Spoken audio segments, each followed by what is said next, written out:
Welcome to O'Talkin' with Dave. Coming to you from his palatial fortress in Sin City, where what happens in Vegas is talked about everywhere. Put your hands together for the pastor of positivity whose glass is always at least half full. Here's Dave. Hey, how y'all doing out there? I hope you are doing well. I am top shelf myself. So today we're doing something a little different. I can't see you, but hopefully you can see me. Got a lot of requests for Dave. Can we do some videos? Can you, not that, I know you got a face for radio, but let's, we'd like to see you. I'm getting requests for that. So here you go. Hey, be careful what you wish for, right? And so also the requests for answers to the questions. I answer questions as they come in via email. I'll throw an answer back, and, occasionally, it needs a little more, so I'll even communicate, maybe a phone call, something like that. But there's a lot of questions that I've answered individually that probably some of the group would like to hear it. And I thought about it. It's probably better to do a mailbag every now and then. I mean, I think this is episode 44, something like that. Just to let you know where I'm coming from. Who is this guy? Why is he doing this? So that's, I'll go through the questions. There's a few just, I guess, housekeeping, administrative type stuff. And then some of you get right down to the grit. And so let's just jump in. I think it'll be fun. So first question is, what inspired you to start podcasting? It's weird because I really can't even believe that I do it, because I'm not a podcast follower, really, or haven't been in the past. But I constantly heard people, they'll say things or quote things or facts or whatever, that, I was listening to a podcast and heard this. Or, the other day on a podcast, this happened. And have you seen the and I was like, no. As much as I travel, as much as I'm in my truck, people are wondering, why in the world aren't you listening to podcasts or, books on tape or something like that? And I don't have a good answer. I really don't. It's mostly music or, some talk radio or whatever. I mean, I'm a Spotify guy, so there's always something to listen to. So I started listening to them. And I'm thinking, wow, this is fantastic, because there's thousands, maybe even millions of podcasters out there now. And, I never thought of it as, hey, I would be good at that. Nah, that's not it at all. I go back to my friends who are in music, and, somebody that writes the song, you think, man, you've got such a gift. But the other side of that is, well, it's a gift until you've got a song in your head and you can't get it out. It's more of a curse in that regard. And so I think I podcast for two reasons. First of all, I've got a lot of stuff in here that I need to get out. You don't want that stuff hanging around in there. Yeah, because that's replacing some useful stuff that I'm probably going to need. But it's a creative outlet. And then the other thing is, through my O-Talks, through the years, to be able to, to share how I got through some of that stuff that we all have to deal with in our lives, how I got through it and got to the other side. If it helps somebody, that's fantastic. If it makes them smile or laugh, that's great. And so that's really what inspired me to podcast. It's a bit of a walk, though, because I've done, O-Talks. That's what I guess I'm known for. That started out, I was just a sales guy. I'll always just be a sales guy. And so, a large company, they asked me to move west, and I did. And I had to build all these sales teams. And, sales is a lonely business. It really is. We don't act like it, but it really is. And so I would hire these people around, and there was a guy up in Sacramento that was struggling a little bit. And so, instead of calling and saying, hey, I'm going to come ride with you for a couple of days and put the fear of God in him, like, oh, am I in trouble? No, not at all. What I would do is I would say, hey, I'm going to be in your area. Can we grab breakfast or maybe lunch? That's it. no, non-threatening, whatever. And so we would meet and we would talk. It'd be great. I know my friend Kathleen, back when we worked together, I would do the same thing, but I'd say, hey, let's go have a cup of coffee and a piece of pie. I'll buy the pie. That was the thing. She probably called them pie talks. But anyway, I go up and talk to this gentleman and put him in a good place. When I leave, he feels a little better. Got a little pep in his step. Not because of anything I said. I think I just put him at ease more than anything. But a few weeks later, I had a guy from the Bay call. Sacramento and the Bay aren't that far apart. And he said, hey, David, can I get an O-Talk, man? And I was like, what?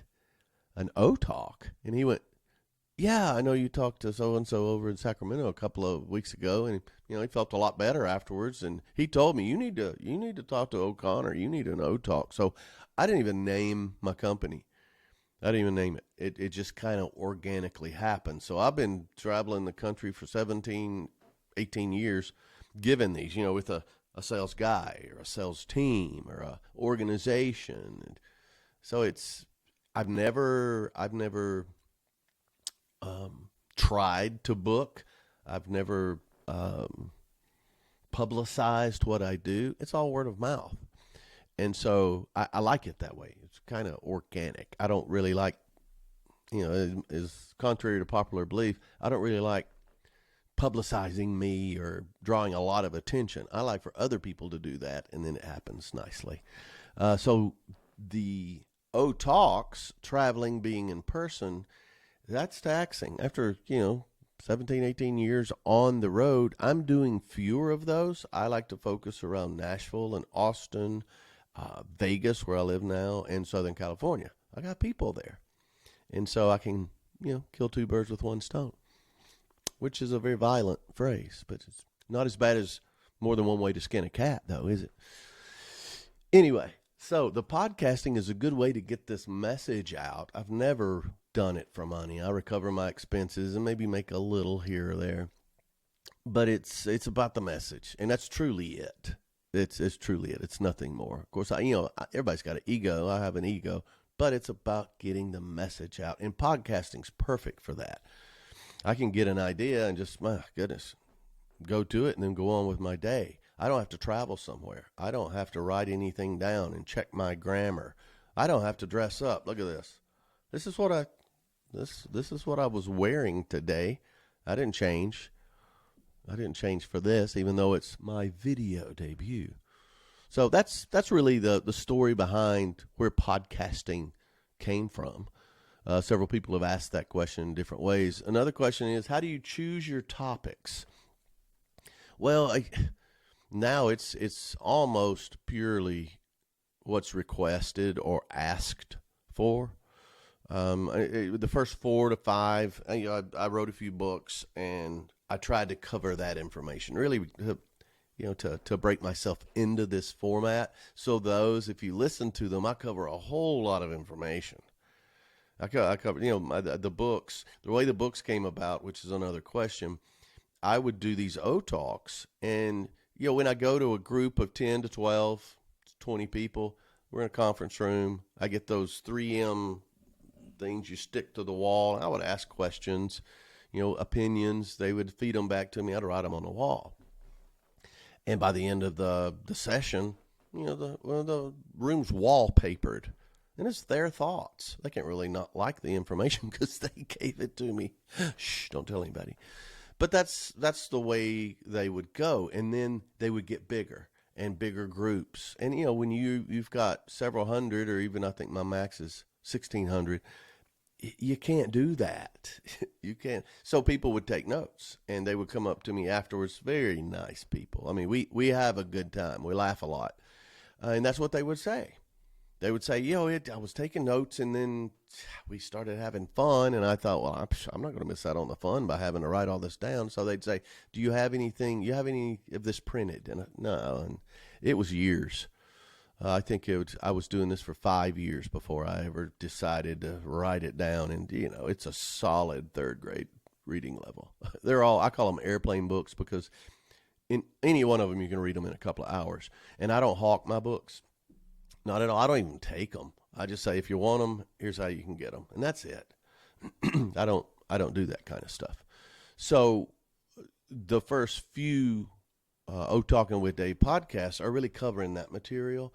And now, you can have a thought that came from one of those books because they all came from my life. I can do a whole podcast on that. But then a lot of it is things I run into, questions I get. Hey, could you talk about this? I'm going through this. Have you ever been through that before? And that's where they come from.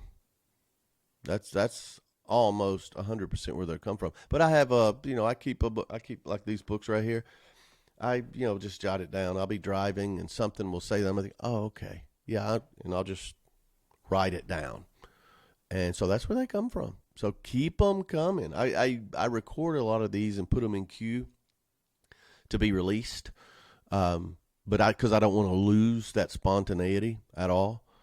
And that's where they come from.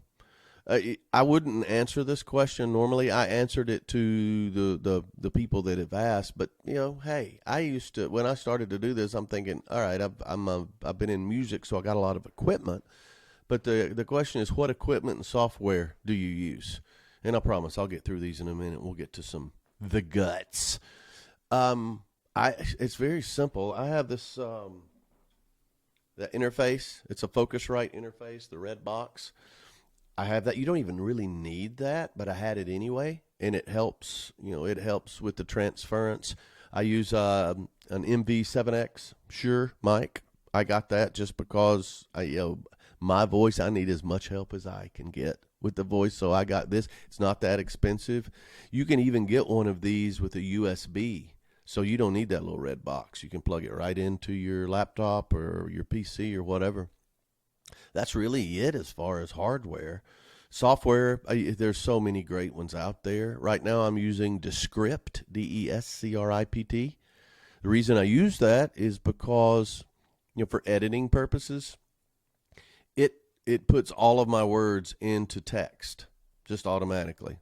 And so when I need to go back and edit, it's just like editing a Word document. I don't like that. I don't like that gap. I don't like this. I go in and do that. I don't have to look at sound waves and all that stuff because that's not who I am. And then for the platform, the service that gets it to all the podcasting platforms, I use Buzzsprout, Buzzsprout. Very intuitive. I am not a tech guy at all, and so it helps me. Now I can do a podcast in an hour, just maybe a few minutes of editing, upload it, and Buzzsprout sends it to all the platforms. I don't even have to do that. There's no secondary work. So it's very simple for me. So you're talking, I don't know, $100, $150 in hardware and maybe $25, $30 a month for the 2 subscriptions. But that's it. I'm right where everybody else was 6 months ago, just checking it out. And every day there's something new. So it's working for me so far. And then honestly, it does so much more than I ask of it. It's like my phone. I text, I scroll. My phone will do so much more. It wakes me up in the morning and I look at it, Outlook. My phone will do so much more. So will these programs. So how do you prepare for each episode? I've heard this question in several different ways. One person would say, do you prepare? That's not nice. But honestly, when I look at it, when I see a topic, if I don't know anything about it, I'm not going to talk about it. And by know anything about it, I mean, have I been through that? Because most of this is things that people struggle with. It's everything, and if you've listened to any of them, it's all about personal productivity, really, when you think about it. It's how can I get more out of every day? How can I be more effective, more efficient, and all of that? But that's boring. What is that?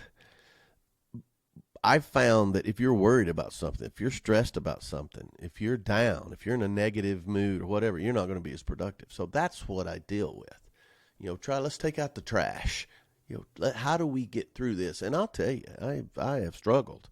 My first, I'll say 10, 15 years of my professional life, I wrote the book on how to fail. how to overextend yourself, how to put everything in your life on the rocks. So getting through that, that's what I do. I don't talk about stuff that I know nothing about. So to prepare for it, I may do a little bit of research just to make sure what I'm saying is relevant. And by that I mean if I talk about stress or marriage failures or whatever, I'll look up stats. I'll look that stuff up to make sure that what I'm thinking is in line. It's a live show. I didn't turn my phone off. I apologize. I'll leave that in there though. And then, people are constantly asking me, what do you think about this? What do you think about that? If you had to choose, and we always play those questions of lists and what's your favorite or blah blah blah. A lot of times I'll do that, and I know what I think, but I'll look in the Google machine. All right, what does everybody else think? Just to compare and contrast, because I like to know if I'm, I don't change it if I'm not on the side what most people think. I don't change that. But it's good to know that. And then honestly, I just turn the mic on and go. A lot of the content happens on the fly, maybe too much. I mean, I think through it, but I'm not reading anything. And those of you who, I'm not going to read all of the questions or comments. Some of those think I read. That's just my delivery. And that's why this, video's good. You can see I ain't reading nothing except these questions. Yeah. So mostly I just turn on the mic and go. And there's a couple more questions coming up, and I'll tell you more of why. Can you share some of your favorite podcasts that either you listen to and the ones you have done? So okay, I'll do that. When I first started, just because of the publicity, I listened to Rogan. Of course, you listen to Rogan; he's the king. But what I found is, the reason I like Rogan is just a wide range of topics. It's crazy. It's unbelievable. They're long, but they're great, especially for hopping in a truck and driving for 5 hours. But then what I find is a lot of the comedians are great, and then I see them guest on each other's. And then when I may not even like the guest, but I like that host. And so it's almost like surfing the web, spider webs on you. And I have a few of the favorite ones like that. As far as the question is both my podcasts and my O Talks. I have to list The Cats in the Rafters. It's for Getting to a Good Place is the book, but Cats in the Rafters is the story, and it's the first podcast. That story saved my life. I wholeheartedly believe that. I mean, I'm not going to tell the story here. It's available, and I'm not trying to get you to listen, but we just don't have time to cover it right now. But that's a story. It's a story I heard really secondhand back when I was 19 years old. And then later on, it came up when I was just overwhelmed with the stress of work and family and kids. And I was going crazy. I remembered that story. I remembered those cats. And it helped me sort things out. So that one will always be good. As far as the O-Talk, they all are different because you deal with crowds. And I deal with the same concepts, but that feedback and that back and forth, it changes them. But you don't give away your power, still the number one requested O-Talk. And sometimes it morphs into a little of this, a little of that. So that's one. Any of my podcast, my Papo, my granddad, anything with him in it. I've always been drawn to older people, so that's why a lot of the sayings and the anecdotes and the stories are relatable because, we've all had people in our life that have made an impact on us, and we don't even know it at the time. But I've always been in the company of older people as I grew up, and even when I was in my teens, I was playing basketball or tennis with people 10, 15 years older than me. And then when I got into my professional life, I don't know, I was just drawn to people that were more experienced, and it's really helped me. I didn't do it intentionally. I guess people my own age didn't want to hang out. Not true. And now I feel like, wait a minute, why are my friends all younger than me? So I flipped it on them. But as far as the podcast, I never know when I start how it's going to go. And you can't predict them. When I get through and think, that was good, man. Nah, maybe not. Or, ooh, that sucked wind may be one of the most popular ones. So I find that I trust it. I do them every Monday and Thursday, 2 a week. It's kind of like baseball. I'm eventually going to get some wood on the ball, surely. So, they all have their own thing. Another question is, what was your most memorable or favorite episode? I got to tell you, I don't, it says episode or guest. I've only had one guest. I only have, and I'll talk more about guests in a second, but it was when my daughter came in. It's called Feral and Unruly, #1. The reason it's #1 is because we've intended to do more, but when we get together, we're having so much fun, we forget to turn on the mic. Now, she's got her camera out, video, and that's, we don't need to publicize that. But what happened is my daughter Victoria came to town, and we didn't plan any content. Well, I didn't plan any content, but she had 10 questions. And, these aren't, what's your favorite song? What's your favorite color? If you were a tree, what kind of tree would you be? Man, she nailed me with these deep questions. So my most memorable and favorite moment, and I'm a professional here, so I'm not going to get teary-eyed, but she would ask me questions and I would answer them, and then she would answer the questions as if I had asked them to her. So one of her questions, and I'm paraphrasing, was, what do I think she needs to hear from me? As if it's, we don't have much time left. What does she need to hear from me? And I don't even know what I said. I really don't. I could recall it, but that one's not important. The moment that was the most important is when she answered me. As if I asked her, what do I need to hear from her? She said, you need to know that I'm going to be okay. I'm going to be okay. And you should be proud of how you raised me and Will. Blew me away. I'm glad that went on video because I was looking the other way. I preach against worry. I talk against worry. I don't preach. But if I'm going to worry, it's about your kids. You just do that. I'll always be my parents' kid. They'll always be mine. But just for her to know that I needed to hear that, something happens to me, she's going to be okay. That's fantastic. I love it. What challenges do you face and how do you overcome them with podcasting? I'm really not qualified to answer something that would be helpful. I'll say this. Don't try to be perfect. I mean, the editing software and all of that. My phone just rang and I didn't edit it out. I try to be just real. You're going to get Dave, and if you like it, great. If you don't, that's fine. That's kind of how I live my life, though. So don't try to be perfect. Don't pretend. Don't pretend. Don't pander. Don't pander politically. I mean, some of you might. I don't try to be politically correct. I don't try to be woke or unwoke. I'm just Dave.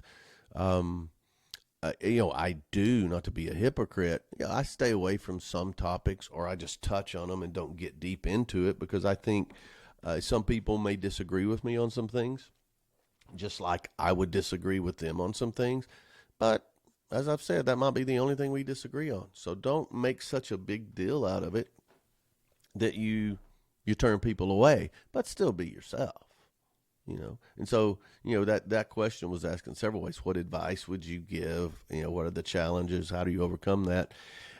I got to say the advice, in music, they say if you're trying to make it in music or you got a band, you're trying to, whatever make it is, go play. If you're a singer, go sing. Anybody that will have you, do it as much as you can. Comedians, get up there, go open mic. Work on your craft. So I don't know that what I'm doing is a craft, but I can tell you I'm more confident than I was when I started. I don't know that I'm any more eloquent. I find that sometimes I hear that, and I hear one of my podcasts, I'm thinking, wow, I enunciated. What was that about? It's just do it. Just start it. You know what? And if you don't really want to publish it, that's all right. You've got it.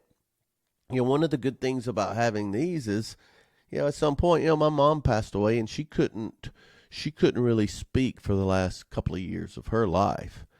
And I remember when I changed phones, I asked them, can make sure you download everything. I want everything on that phone because I had a couple of voicemails from her I saved.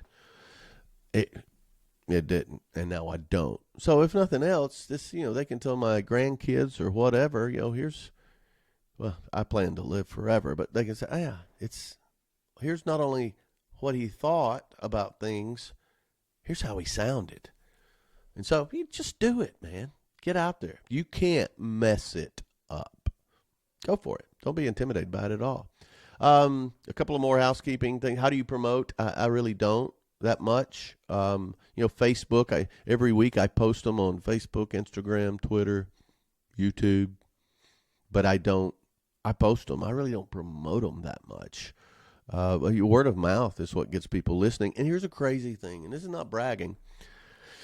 Yeah, it is bragging because I can't believe it. But, Denmark, Norway, Romania, there's like 6 countries over in Europe that I have regular listeners. What? And 160-something cities in the United States. I don't know what's up with Asia and Australia. If you got friends over there, tell them, hey, just listen to one time, download, and you can go down with your life. But I don't really promote it. So, I'm going to start eventually. I'm a little critical of myself, and I really don't think, honestly, I don't want to put a lot of attention to myself because I don't know how good they are. But I find that people all over the world, the human condition, we're all going through the same stuff. So I guess that's why it resonates a little bit. I feel like I'm still learning the ropes, but I got some plans. And that comes up with what are the future plans. I get more requests. Hey, can you have some guests? In the comments in a minute, you'll hear it. But I want to have some guests. It's more of a technological thing with me. I know this software will do it, but the guests are going to have to be pretty much remote, or when people come to visit. And when people come to visit, trust me, we have a good time. And sometimes it's hard to. I should just put it on and just let it roll. I would have to edit that, though. But anyway, I want to do some collaborations. I've guested on a couple, and so I'm going to get more into that. I'm going to be traveling less, which gives me more time for this. I'd love to have some spontaneous episodes. I just got back from a 8-day trip with a band to Texas and back. And I took my stuff. All I need is that box and that laptop and this microphone. Didn't even turn it on. So I need to focus on that. And then I look for feedback on this mailbag session because I want to do more of those. It's less specifically topical and more random. I did one. It's just rants. I just got on and ranted for an hour. I don't know if I want to put that out or not, but that's the future. I want it to stay as organic as possible. So I'm going to keep doing that.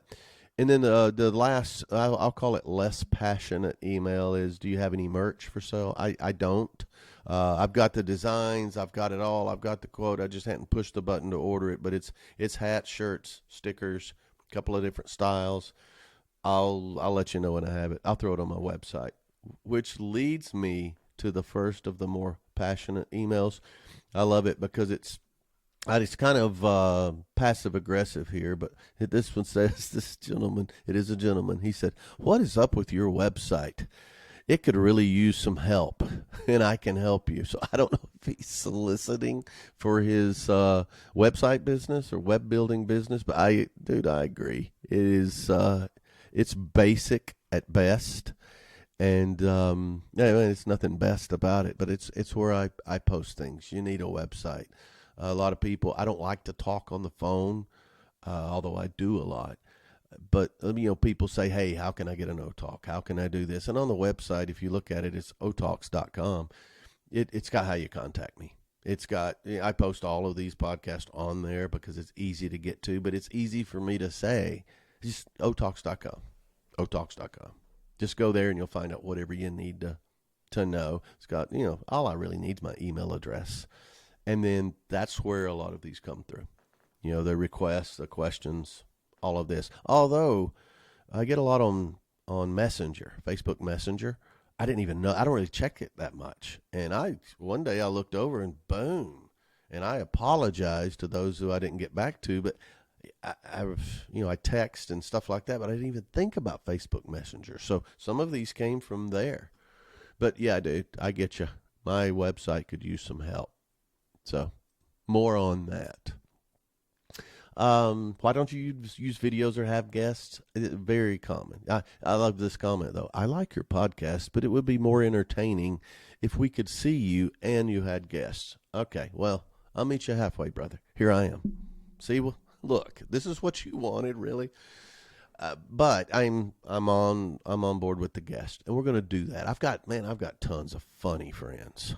Oh, they're great. I can go around the cul-de-sac I used to live in. I mean, from Steve, who's healing from an accident, saw him this past weekend. You go around. I saw Kevin and his little girl who's growing like a weed. You get around to great friends, Diana and Greg, and you go around and there's Nick and Dominica and wonderful, wonderful people. My buddy Neil, who's one of the funniest guys I know. So yeah, I'm going to have some guests and then collab with other podcasters. I think that's important. One of the questions is, what are you doing to grow your podcast? I'm not doing a good job, but I'm going to start collabing with other podcasters just because. And I did No Fixed Agenda. I was on theirs, and it got a lot of positive reviews. But the thing is, to grow it, you need to talk or be in front of people who watch podcasts or listen to podcasts. A lot of people who stateside who listen or view this really because they saw me in an O-Talk or they know me or it's a relative or a friend of a friend. Yeah, they're doing me favors, and I appreciate that. But I need to get in front of people who do podcasts. So I hear you. I'm meeting you halfway with the video, and then we'll get to work on the guests. What are your plans for social media? And they say YouTube, TikTok especially. You would be great at funny videos or clips. Well, thank you. I appreciate that. I just get busy and forget about it. And by busy, I don't mean doing important stuff. I mean, I have a lot of fun, and I see a lot of funny things. I just forget. I take pictures, but I could, my daughter can teach me. I'll hold that thing up and do a quick video. Or I notice things, have it in the background. And I'm seeing more of that. So I plan to do more of that. I need to focus more and remember. So that's good advice. Okay. I've seen you speak, and the stuff you say under your breath or ad lib with the crowd is fantastic. You have been to one of mine. Sometimes you go right to the edge with the innuendo or taboo subjects. I'd like more of that in your podcast. So what this person is talking about, that's all, and it is all ad-libbing. It is, somebody will say something, and I'll hit something with a microphone, and then, say something that only the, 10 to 12 people around me can hear, and then they'll laugh or snicker or talk to, whatever, and then people in the back are like, what'd you say? What'd you say? And I just, shh. Should have got should have got a good seat or something like that. We have a good time, but I know what you're talking about. And then as far as the innuendo or taboo, which sometimes can haunt me, I'm a good guy. I am. I know right from wrong. I have a pretty strong moral compass, but I am a guy, and I can be a little off color at times. Even. I got more comfortable doing that around Mom as I got older. What's she going to do? Ground me. But there's a line I don't cross. So when you say I go right to the edge, okay, that's good. That's a compliment to me because I try to be funny and provocative, but also I'll challenge people. a little. So I appreciate what you're saying. As far as putting more of that in the podcast, I plan to. And when I say be yourself earlier, I don't mean to talk out of both sides of my mouth, but if you listen to all 44 episodes now, I get a little looser at times. I want to be more of that as well. So I understand the spirit of what you're saying, and I look forward to you responding here in a few more episodes. I've got a couple in the can that's going to shake some people up, and obviously I've shook some people up anyway by the comments that are coming. I mentioned that I guested on the No Fixed Agenda podcast with my buddy Jeff Stoner. We were used to be neighbors, and first question they asked me, and I get this constantly, is and I'm going to get some merch made around these things, but they're my commercials. I think the merch with this would be hilarious. You know, one of the bands I play in is called Barbed Wire, and we have a cowbell with barbed wire on it, and I take pictures of every venue. If you look at the website, you know, wherever we're playing, and there's a cowbell, and they say, hey, that cowbell is more famous than the band. You know, in jest, James has put together a great band. But sometimes I think these commercials are more famous than my podcast. So it's the three of them I'm going to put them at the end. I'll put them at the end if I have enough room. But Amish Tech Team, Cult Leader University, and Greenhorn Supply, that's the three. Well, Amish Tech Team, I grew up in North Alabama, and right at the Tennessee state line, there's a very large Amish community. And we would see them constantly. You know, they'd be around, they're driving their buggies around, you know, and you know, they grow crops, and they have sorghum, and they're craftsmen. It's just part of growing up around there. But they don't work on computers. And I thought, you know, it's just a little tongue in cheek. That's why, hey, Jedediah was a nice guy. Yeah, he came out, he didn't fix my computer, but he built me a lovely desk, fixed my roof, and planted 2 rows of corn in the backyard. It's just being fun. Cult Leader University, same type of stuff. You don't have any skills, you're out of work. Hey, be a cult leader. You know, if you don't have a clue, we're the school for you. Yeah. And then Greenhorn Supply, it's about being new at a job. Everybody, all of those things in that I was a victim of. You know, go get me a bucket of steam.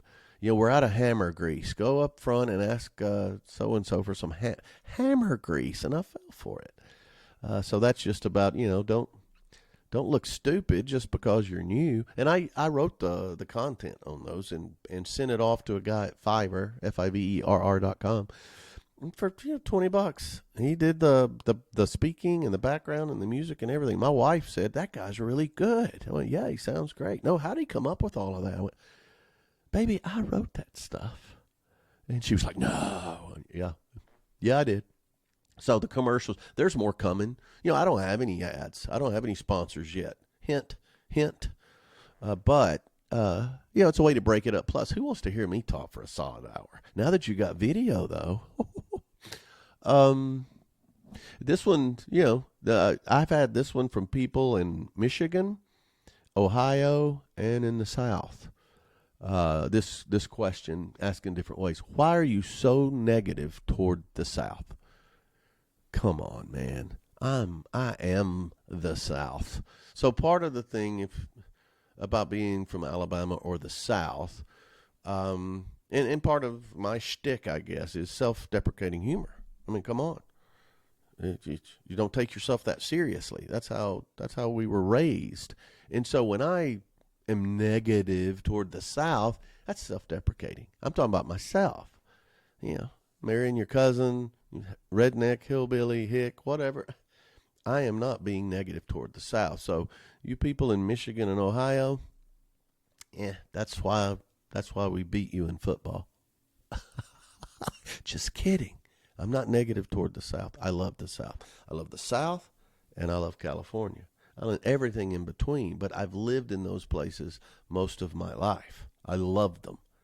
It's my identity. So I'm not being negative. And if anyone in the South misconstrued that as being negative, I wear it like a badge of honor, really. And I'm secure enough to, hey, I'll be honest with you. I know my limitations, but also, hey, we do pretty good. Us Southerners, we do just fine. So that don't mean to be negative about the South, and in my heart, you know I'm not. Here's another one. I appreciate your attempts at a positive message, but I don't know if you understand the challenges of clinical depression and the challenges that every day brings. You are correct. You are correct. I don't I can't comprehend it. I don't have that. Um, I don't have that challenge myself. I have friends and relatives that do.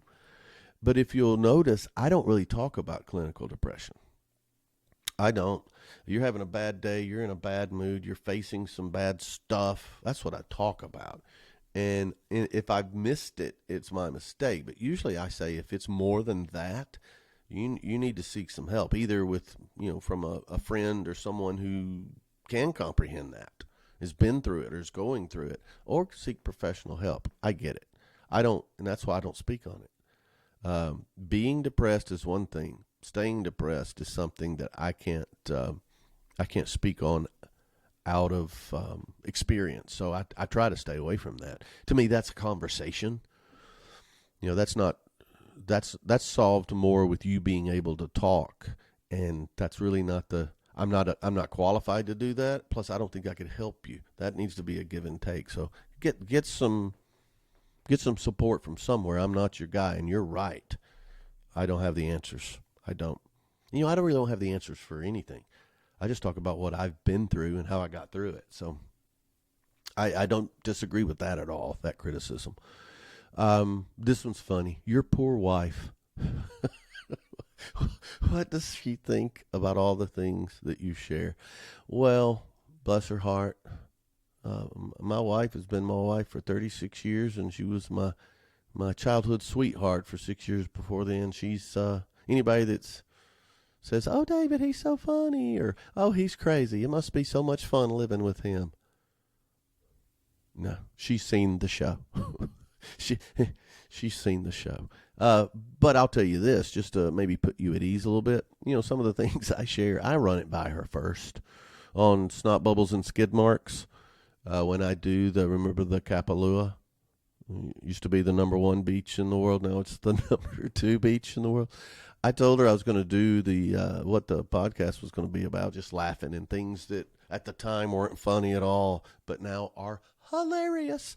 And I said, that story would really be good in there. And she said, "Go ahead, do it." So she knows.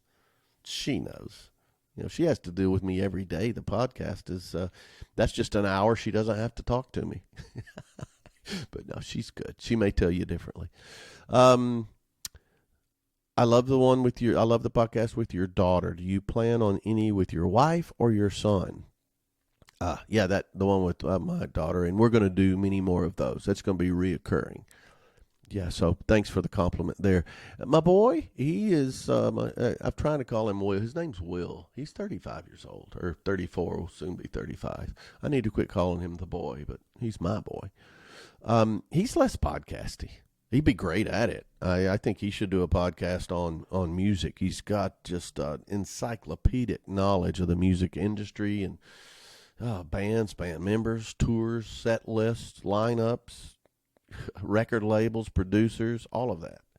He's fantastic. We're going to a show, festival this weekend. I can't wait. He should do a podcast on heavy music. He would be great. But I don't think he's. This is a little personal. He's not that. He's private. He's one of the funniest people I know too. He'd be a great entertainer. He's just not this thing. I'll ask him sometime. It'd be so much fun. And then my wife, I don't know. She's almost too sweet. But we'll see. Who knows? I may pull her in here for something. That'd be fun. I'm glad that you think that would be good. Hey, she could be a guest. Two birds again. There are more questions about guests. It'd be fun to hear some of the people you talk about defend themselves. I love that. Yeah, I do. I get it. It would be fun to have some of them defend themselves. I'm going to work on that. My to-do list. Here's one. I love the purple car concept and the words you shouldn't lose. I'm not going to tell the purple car story, but it's once you see something, you notice it everywhere. It's basically it. It's a longer story than that. But the words you shouldn't use, and I list those. I didn't say shouldn't use, though, because should is one of those words. Listen again. I have noticed that I say the word hate a lot. the purple car concept. She's noticed that she says the word hate a lot. But is there anything that you hate? Oh, wow, you're making me use the word. You know what? I hate thieves. Thieves. I just had a couple of accounts hacked, and they took some stuff. So right now, I really don't like it. It makes me angry. That's the closest thing to hate, though. Yeah. Get rid of that word. You talk a lot about church. Do you still speak in church or perform in churches?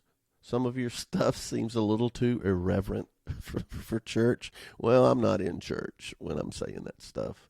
I grew up in church. I grew up a Baptist, Southern, by God, Baptist. So it's given me my moral compass. My mom and dad. My mom got up every day and polished the buckle on the Bible belt, and so that's it. I grew up singing in church.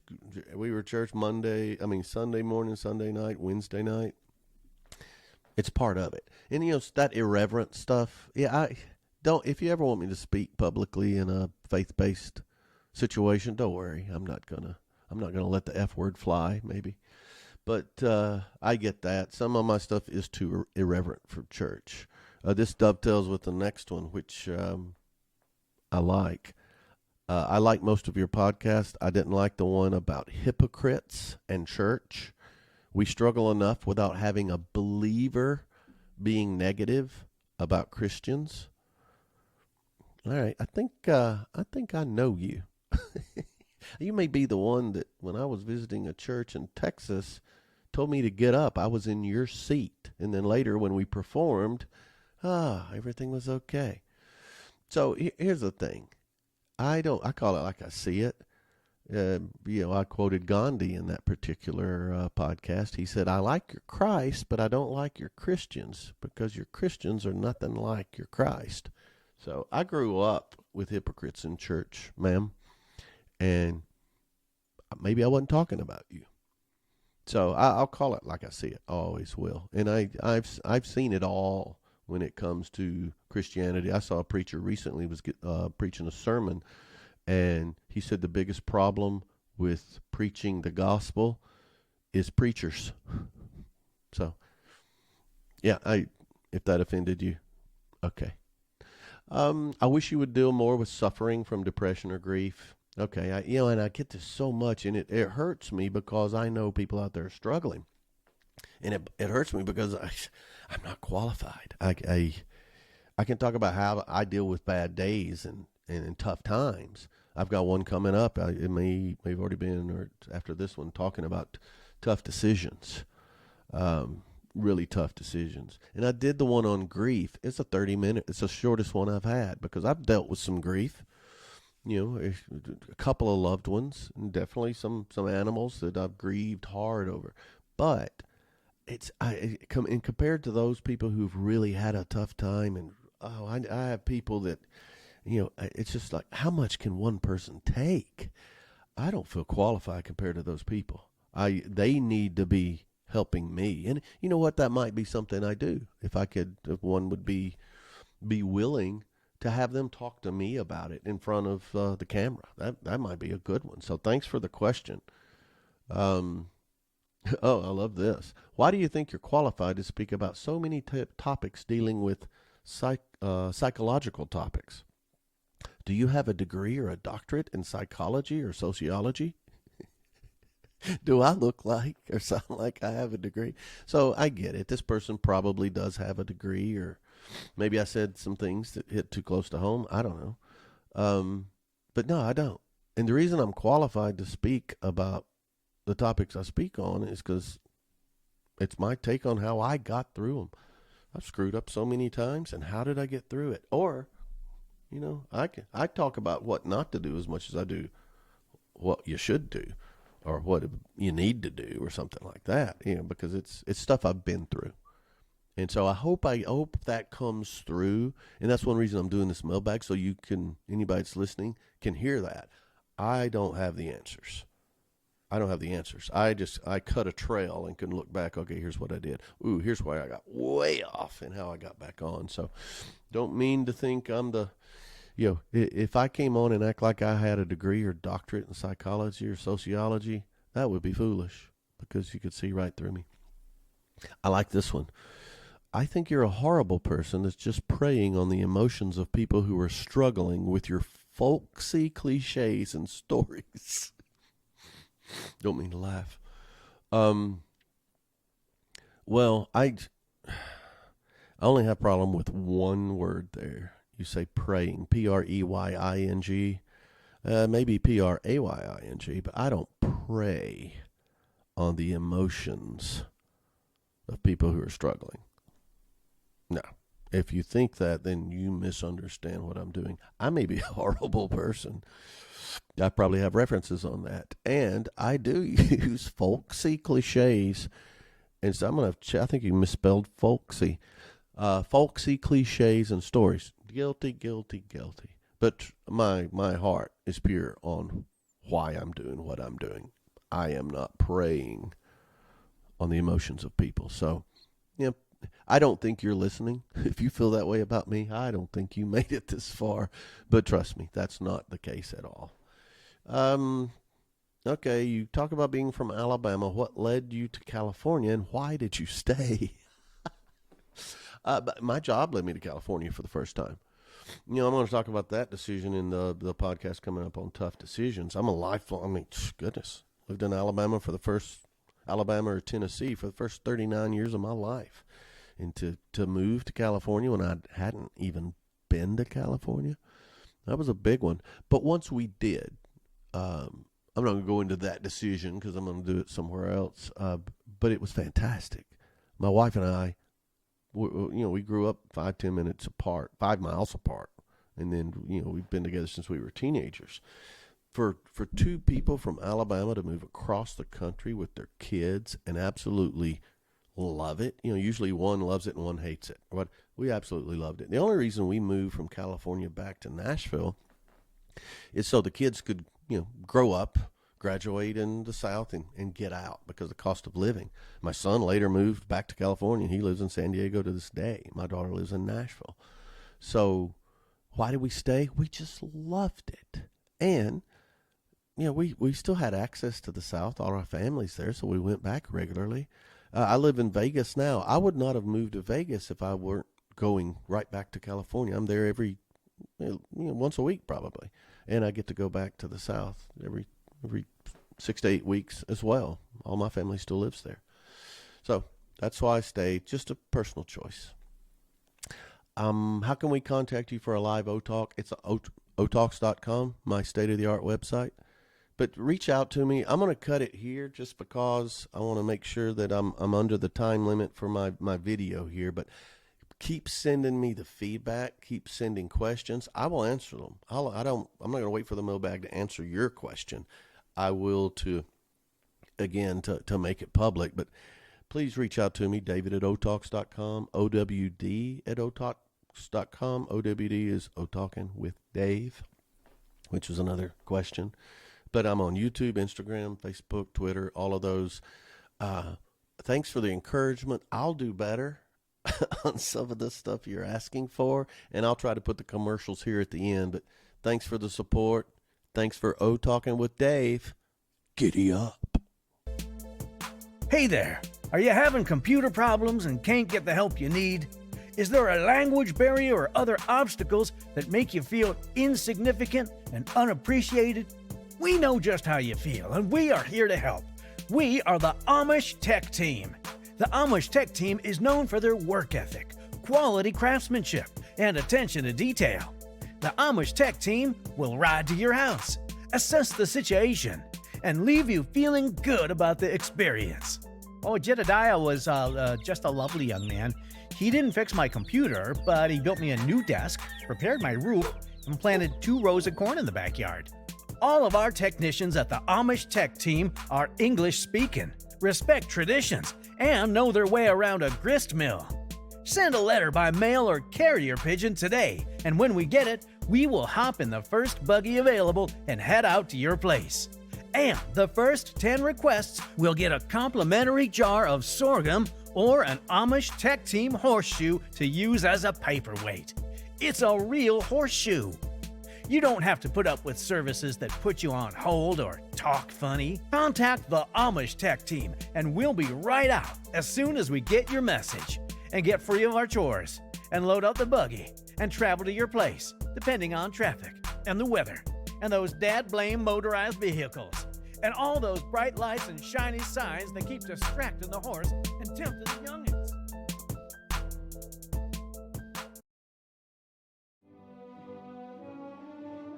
Hello there. Are you out of work or looking for a new career? Do you feel like you have a lot of potential and just haven't hit your stride? We know just how you feel, and we are here to help. We are Cult Leader University, and we have the curriculum for you. Clue offers options to fit your schedule. Clue has entry-level courses in stockpiling, Kool-Aid making, catchy sing-alongs, and entry-level recruiting techniques. Once you've mastered these, you can move on to advanced courses in pontificating, standing like a guru, mastering the nostril flare, and holding an intimidating stare. Enroll at Clue, and if you pay for a full year in advance, Clue will help you develop your mantra, give you ideas for clothing requirements, and equip you with original handshakes, utterings, or code names. Don't wander around in anonymity. Enroll in Clue and set your own rules. At Cult Leader University, we can't imagine what you're capable of, but we know it's impressive. Cult Leader University can change your life and the lives of anyone unfortunate enough to be around you. Remember, if you don't have a clue, we are the school for you. Have you recently started a new job and feeling a little overwhelmed with all the new challenges and requests from your coworkers? We know just how you feel, and we are here to help. Call Greenhorn Supply. We have everything you're being asked to deliver. Blinker fluid, polka dot paint, metric hammers. Don't look dumb just because you're new. Let us help you out. We've got left-handed screwdrivers, hammer grease, and if you need a bucket of steam, we just got in a truckload. And if you call in the next 3 minutes, we'll give you our free instruction manual covering how to milk a bull and how to get to the second floor or the basement of a one-story building. Call 1-800-486-3862. That's 1-800-I-AM-DUMB. Or visit our website at greenhornsupply.no.edu. Plug in your social security number and credit card info and we'll deliver your order same day. Or just send us cash to 1449 Gullible Lane, BFE, OU 812, and we'll deliver your order same day. Don't look stupid just because you're new. Call Greenhorn Supply.